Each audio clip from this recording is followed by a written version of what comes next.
গোসাবায় তৃণমূলের গোষ্ঠীদ্বন্দ্বে জলকষ্টে এক পরিবার বাধা পান সরকারি টিউবওয়েলের জল নেওয়ায়। সুন্দরবনের প্রাণকেন্দ্র গোসাবায় তীব্র জলসংকটের মধ্যে রাজনৈতিক গোষ্ঠীদ্বন্দ্ব যেন আরও এক নতুন সংকট ডেকে আনল।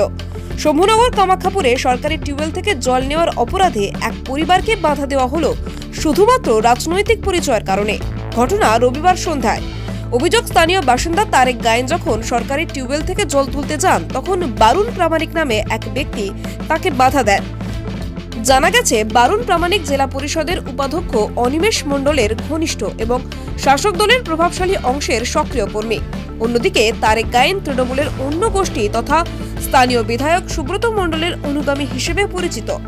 এই গোষ্ঠীদ্বন্দ্বের জেরে তারেক গায়েন ও তার পরিবারের সদস্যদের অশ্লীল ভাষায় গালিগালাজ করা হয়, এমনকি হুমকি পর্যন্ত দেওয়া হয়।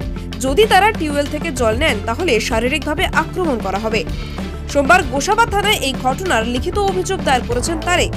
এই ঘটনা জানাজানি হতেই এলাকায় ব্যাপক চাঞ্চল্য ছড়িয়েছে। সাধারণ মানুষের মধ্যে প্রশ্ন উঠেছে, জল তো মৌলিক অধিকার, সেটাও কি রাজনৈতিক শিবির দেখে মিলবে? এলাকার বহু মানুষের দাবি, এই ধরনের গোষ্ঠীকন্দল শুধু রাজনীতির সীমাবদ্ধতায় আটকে নেই, তা এখন সাধারণ মানুষের ন্যায্য অধিকারেও থাবা বসাচ্ছে। প্রশাসনের দ্রুত হস্তক্ষেপ দাবি করছেন তারা। এখন দেখার বিষয় প্রশাসন কতটা দ্রুত এবং কার্যকরভাবে পদক্ষেপ নেন যাতে ভবিষ্যতে এমন ঘটনা আর না ঘটে। জল নিতে গেছিল, জল নিতে গিয়ে আমার ওই নাতনি জল নিতে গেছে, জল নিতে গিয়ে কলসি পড়াচ্ছে, ও বাড়িতে ছুটে এসে ওর গালে একটা চড় মারলো, মেরে বললো তোর মারবার জন্য আমরা খুব চেষ্টায় ছিলাম, তা তোর মারতে পারেনি, তোর মেরে নি বলে লাথি মেরে ডাবসটা। মানে কি জন্য জল নিতে দিচ্ছে না? কি জন্য আপনারা নিতে দিচ্ছে না? আমরা হয়তো অন্য দল করি, ওদের দল করি না, ওদের সাথে ভোট দিই না, তার জন্য আমাদের জল দেবে না। বল যা তো চিত্ত বাবা কী করতে পারে তার দিকে নিয়ে। মানে আপনারা কার অনুগামী? আমরা চিত্ত দল করি। চিত্তর দল করেন, তাই জল দিচ্ছে না? হ্যাঁ। এটা কালকেই হয়েছে, কাল সন্ধ্যায়? হ্যাঁ। আপনার নাম? আমার নাম তালেব গায়েন। মানে এর আগেও কি কোনো রকম? হ্যাঁ, এর আগেও 2-3বার হয়েছে, তবু আমরা এমন কিছু বলি না, ওরা বাড়িতে গালামুজ করে। হ্যাঁ, তেমন আমাদের ওই বউরা মেয়েরা এরা শুনে আস্তে আস্তে মাথা নিচু করে চলে আসে। আজকে কি থানায় অভিযোগ করবেন? হ্যাঁ, আজকের থানায় অভিযোগ করবেন। কিভাবে খবর নিয়ে দেখবো, এটা যদি হয়, এটা আমার মনে হয় এটা প্রচন্ড নক্কারজনক ঘটনা। এটা হতে পারে না সভ্য সমাজে এই সময় দাঁড়িয়ে। আর সর্বোপরি আমরা তৃণমূল কংগ্রেস যারা করি, আমরা নেত্রী মমতা ব্যানার্জির, আমরা যেখানে কন্যাশ্রী থেকে শুরু করে রূপশ্রী, এই লক্ষ্মী ভাণ্ডারের মতো প্রকল্প, যখন ভারতীয় জঞ্জাল পার্টির বিভিন্ন নেতারা এই লক্ষ্মী ভাণ্ডারকে নিয়ে কুৎসা করে, তারপরেও তার বাড়ির বউটা কিন্তু লক্ষ্মী ভাণ্ডার পায়।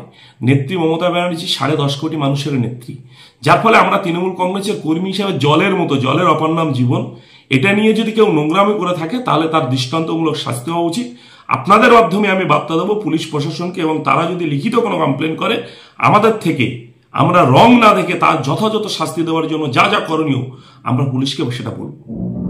এই প্রধানমন্ত্রী জল জীবন মিশনের টাকা এদের খাওয়া হয়ে গেছে, কিন্তু তার থেকে বড় কথা, এই পানীয় জল নিয়ে তৃণমূলকে মারছে শম্ভুনগরের গ্রাম পঞ্চায়েতের কামাখ্যাপুরে, যেখানে এক গোষ্ঠীর লোক অন্য গোষ্ঠীর লোককে চিত্তপরমাণিক অনুগামী বলে, অন্য গোষ্ঠীর লোককে, এই চিত্তপরমাণু অনুগামী যিনি আছেন গায়েন, যিনি থানা অভিযোগ করেছে, তাকে জল নিতে দিচ্ছে না, তাকে গালিগালাজ করছে, মারধর করছে।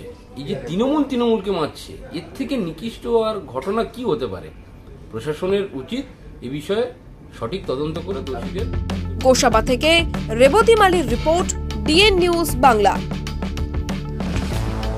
আপনার এলাকার খবর জানতে ডিএম করুন ডিএন নিউজ বাংলাকে।